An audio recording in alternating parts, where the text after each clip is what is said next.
I've been shooting film for, I believe it's been over a year now. I've really connected with it in a way that I didn't expect to. A way that I never quite connected with my digital camera. And so that's why in this video, I'm going to give you 3 reasons why I think you should try shooting film. And hopefully you get to find the same connection to it that I did.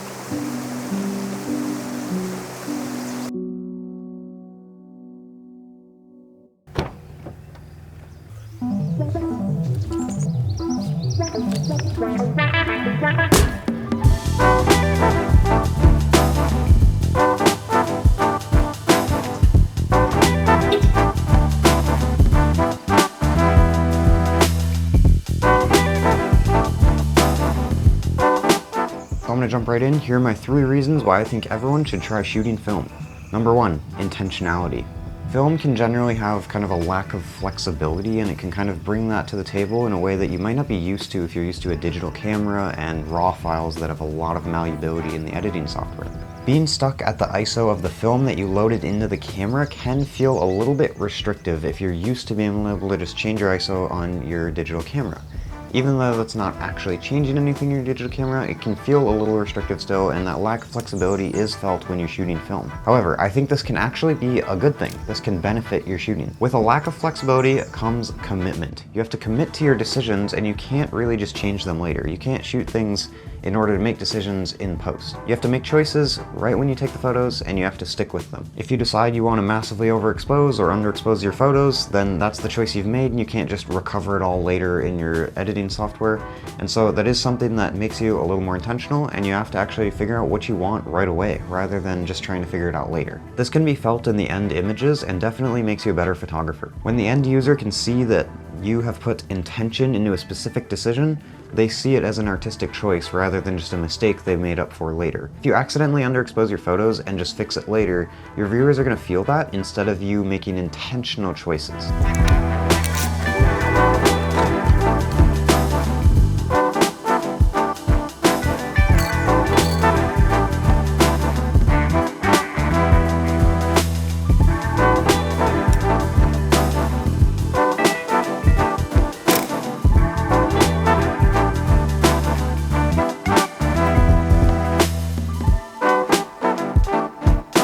Even if you don't want to fully commit to shooting film and you want to come back to your digital camera after shooting a few rolls, then that's totally okay. You can bring what you've learned about intentionality back to your digital camera.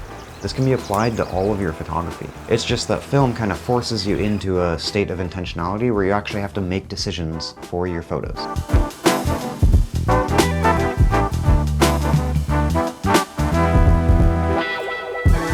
So reason number 2 comes down to the experience. This can be a little bit subjective, but I love the mechanical feeling of these old full manual SLRs.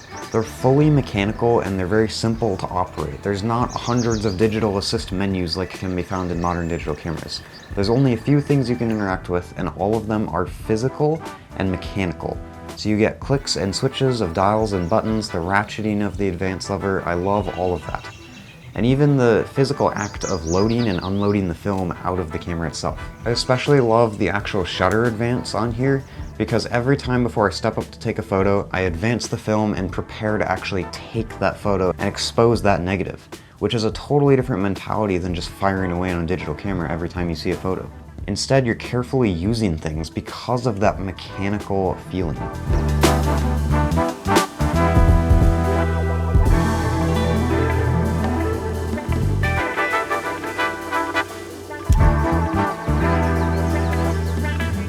My third reason is that it's more approachable. I think a lot of times digital cameras are associated with professional, important tasks, and sometimes they can just be viewed as less fun. In today's day and age, it takes an intentional decision to want to use a film camera. You actually have to go out of your way to use a film camera instead of a digital camera.